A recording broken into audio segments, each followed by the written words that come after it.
welcome or welcome back to my channel and to today's video where I am going to be showing you the January updates made in my 2025 reading journal and talk you through my reading wrap up for January. I've been waiting to film this when the weather is better, but honestly right now it's just very grey in the UK, so we're not really getting better weather.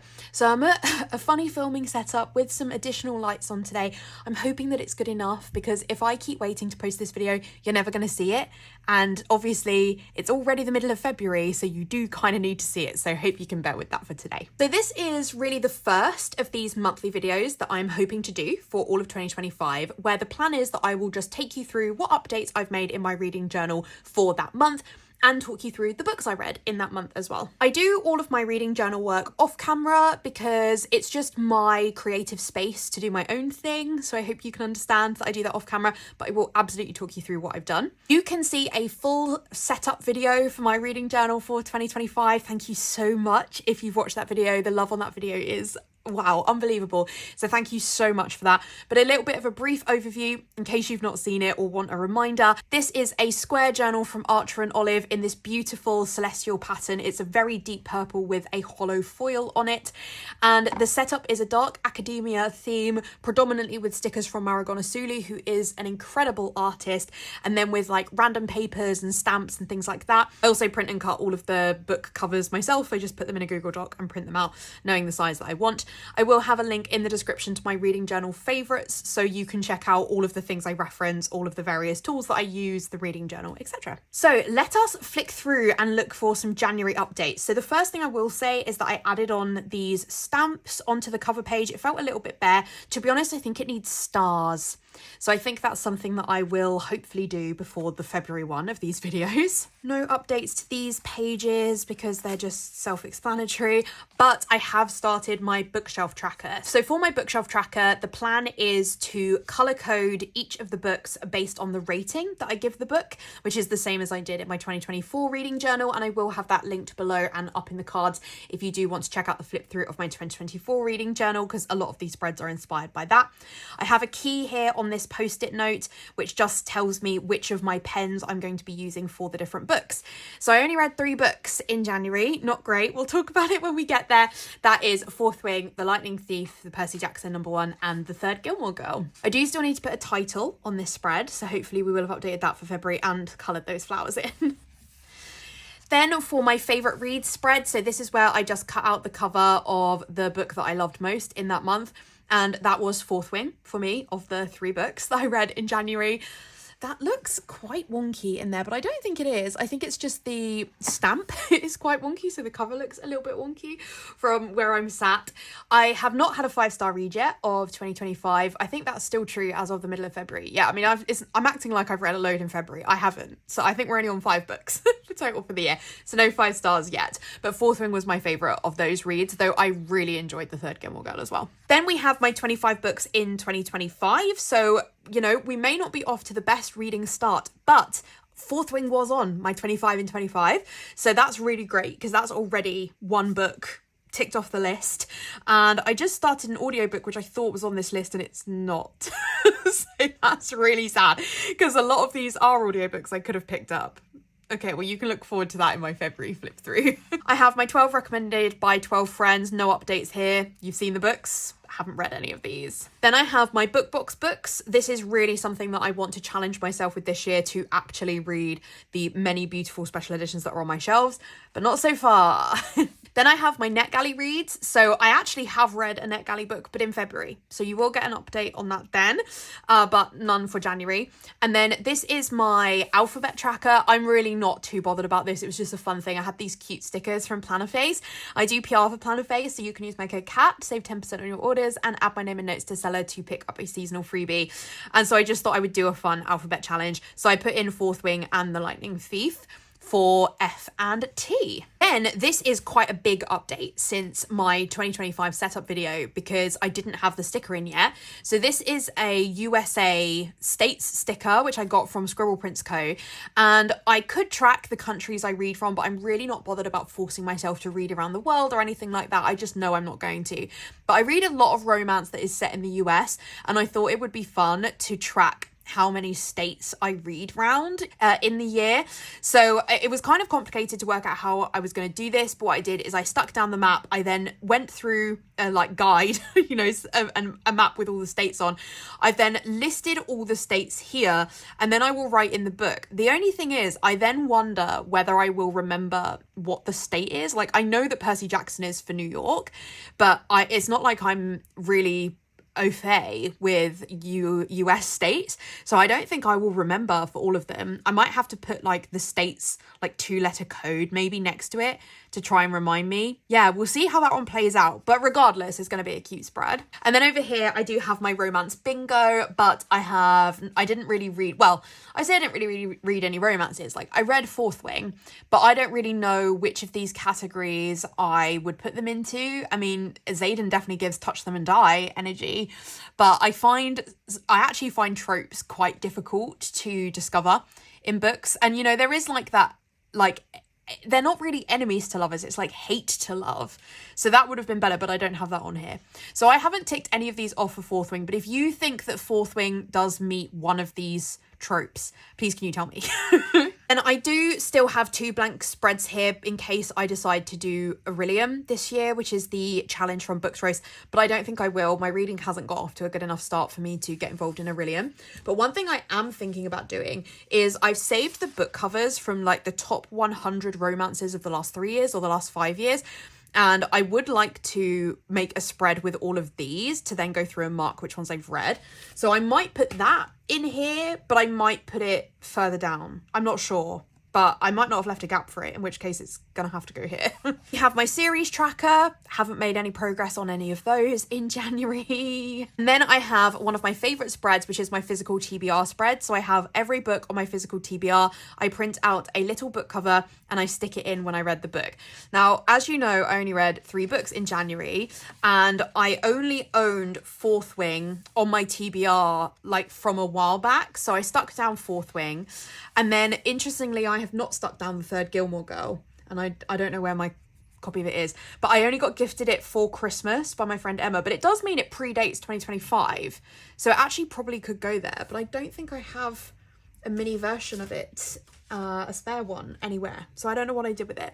But yeah, I think I maybe will put that in there if I remember. This is then my Kindle TBR, so I did also have Fourth Wing on my Kindle TBR, so I got to mark it off there as well. And then for my audiobook TBR, I did actually listen to the third Gilmore Girl on audiobook, even though I do have a physical copy of it, so I marked it off there. Oh yeah, I do have a couple of spare spreads here because I was thinking about doing a title page for my Princess TBR game, but this is where I was maybe thinking about putting that like romance game in, or I'll put it in earlier. I don't know, we'll see. Then I have my Princess TBR game. So I have been filming a vlog of me doing this because the aim is that all of my physical reads would have come from TBR Bingo, but I'm currently stuck midway through Iron Flame. So I don't know when that vlog is coming out, and I feel like until I finish Onyx Storm, there's no point me posting that vlog, but I'm having to take a break from Iron Flame because I'm enjoying it, but it's put me in a reading slump. Apologies if you can hear that building work. Anytime I try and film, there's something destined to stop me. But yeah, so I am about 69% of the way through Iron Flame, so I only have about 5 hours left of reading time, but for some reason I just have a mental block over it, and then I kind of like shook myself the other day, read another book, like just took a break from it, but it does mean that it delays me making any progress on TBR Bingo because the book that I'd last chosen was Iron Flame, so that's a difficult one. So I'm going to actually skip through all of these pages because it spoils TBR Bingo for you, and that will be in a vlog at some point. So let's skip straight to my January pages. I'm so happy with how these came out. So they are quite reminiscent of my 2024 planner, but I have done some slight amends to the cover page. So I bought these from Thumbelina Print, which are these like month stickers, and I have the whole year's worth of them, and they are dictating the monthly theme for me each month. I have selected a set of Maragon Asuli witches, which will correspond with the colour scheme. So for this one, whilst these are actually Christmas witches, because they're like pink and green, I felt they really worked with January. It's still really cold here in the UK, so I think they are such a good fit. And the paper in the back is some of the new Rippy paper that Planner Face has introduced. So it's paper that is on a sticky back, but it's easy to rip and kind of tear up for your planner. I'm obsessed with it. I can't wait for Anna. I'm like trying to convince her to do a set that would match all of my monthly spreads, because it just saves me. What I did last year was I had to like go online and I had to find a pattern that I felt worked for each of the months and print it off, and then the colours sometimes looked weird. Whereas this, I can obviously, because it's pre-printed for me from Anna, I can see that the colours perfectly work, and then I just go and do some tearing around it and stick it down, and it's very like kind of rustic feeling, but I really like it. I've then stuck a mixture of Thumbelina print stickers and the Maragona Stuni stickers around. I'm so happy with it. Then I have my reading calendar over here, so you can see how long it took me to read each of the books I was reading. So Percy Jackson, I actually started before Christmas, so that's why we have the little arrow. Fourth Wing took me from the 3rd to the 14th of January, and then the third Gilmore Girl, which I picked up the day after I finished Percy Jackson, as I also listened to that on audio, took me to the 21st.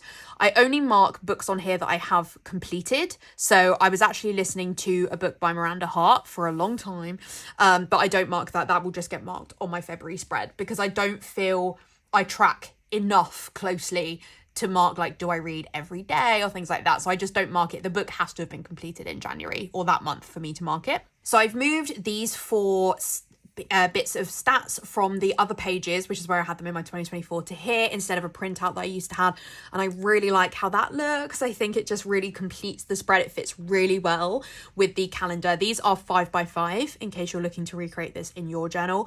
And then I just have my Instagram and YouTube stats. I was thinking about moving those to a different planner, but I don't have a different planner right now, so in here they'll go, and they do fit so cute there. So for my stats for January, I read 3 books. Pages read was 1,131. My average rating was 3.7, which is not great, but there's only 3 books. So, but I didn't DNF any books. For the pens, I do a mixture of Mildliner and Tombow, whatever I feel most matches the stickers in the spread. And then for like my proper January wrap up, so this is it here. It's so fun. So I've changed up this page a bit. So I've introduced another witch sticker just to give a little bit more deco to this page. I had some more of that paper from the first page, so that really ties this in. This is something I got from Journal Say. I have these like packages of paper. It's really thick and it didn't stick down very well. I had to go in and glue it a bit more. So that was, yeah, something interesting. And this is obviously not something I would need every time. It's just I have the space. These alphabet stickers are from Plannerface. The star stickers are from Plannerface. And yeah, and then over on this side, I have like all of my stats for the month. So in terms of like, I have added, because obviously I only read 3 books for January, I did then have the like books I'm still reading, and Final Empire I've been reading for a long time. It's just there to fill the space. But the books I was actively still reading at the end of January was, I was listening to Miranda Hart's I Haven't Been Entirely Honest With You and reading Iron Flame. So let me give you a little bit of a reading wrap up. So for Fourth Wing, this will be coming in a vlog where I talk a lot more about it. I'm sure you know what Fourth Wing is, but I have only just read Fourth Wing, which means some of you might have only just read it. So if for any reason you haven't read Fourth Wing, a little bit of a synopsis for you. It is just Divergent with dragons. If you were a Divergent fan, it's this girl called Violet who is destined to have a quiet life. She's going to be a scribe. She's going to be really academic. She's tiny. She's frail. And then her mum puts her through into a different quadrant in this magic school that they go to. And instead, she's going to become a rider. She's going to train to ride dragons. It's incredibly perilous. A lot of the students don't make it. But for reasons unknown, her mum decides, no, you're going to go for it. You are going to become a rider. And what we're doing is following Violet's journey of, you know, dealing with the fact she's been training her whole life to be a scribe. Her dad was training her to be a scribe. And now she's going to be a rider. She's not going to be able to communicate with her family. She lost her brother a few years ago. Her sister Mira comes to say bye to her, but isn't going to be able to see her for over a year. Her mum is the, like, not the principal, but like the general of this school. And she's not going to be able to see her mum either. It's going to be a big change. And there is, of course, a guy called Zayden who immediately hates her, and she doesn't know why, but she's feisty, she's scrappy, she's trying to make her way. There's a lot of near-death experiences. We lose a lot of people around her, but all the while, Zayden is kind of there, and she thinks he could kill her, but he doesn't. He actually seems to be trying to help her learn to survive. I'll talk a lot more about it in my TBR vlog when it eventually is posted, but I gave it 4 stars. I enjoyed it. It took me longer to get through than it takes most people to get through, I think, but I am enjoying the series. I'll talk more about the other 2 because they don't feature in vlogs. So Percy Jackson. So I did not read Percy Jackson as a kid. So it came out in 2005, by which point I was 12, 13. And I don't think that that's too old for Percy Jackson, but my brother definitely was a Percy Jackson fan. So I think I probably was just slightly older, or also, you know, it was a book about boys. I read a lot of fantasy as a child, but it was stuff that my dad put on an audiobook, and we just didn't ever listen to Percy Jackson. My brother read it separately. So Percy Jackson just kind of passed me by.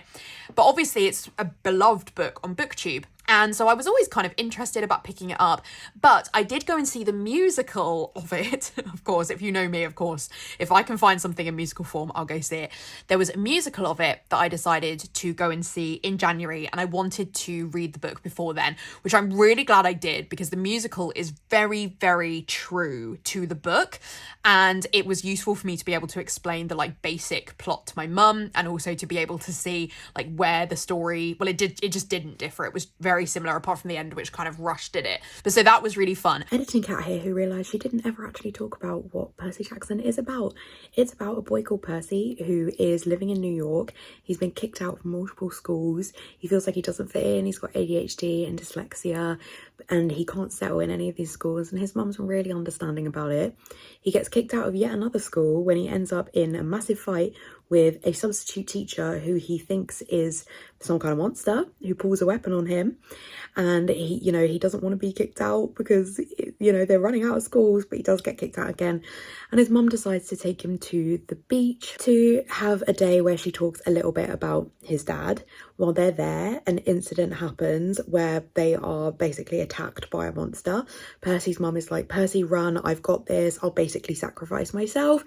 Percy watches his mum die and then ends up at this random camp, which it then turns out is for half-bloods, people that are half human and half a child of the Greek gods. And it's then the story of Percy figuring out who his dad is, and he's sent on a quest to basically return something that was stolen from Zeus, and he meets some friends along the way and gets into a load of scrapes.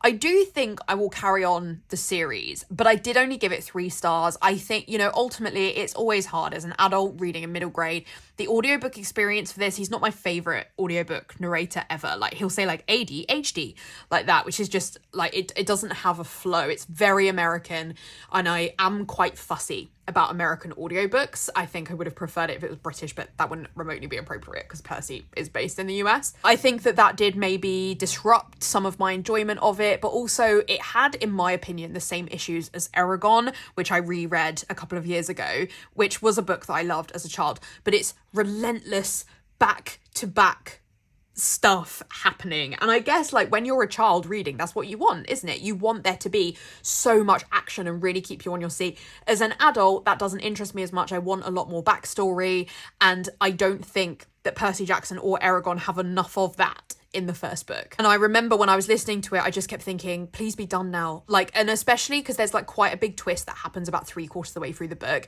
and I just kept thinking, when are we going to be done with this? When is this going to be over? I've been listening to this for such a long time. But I didn't see that twist coming.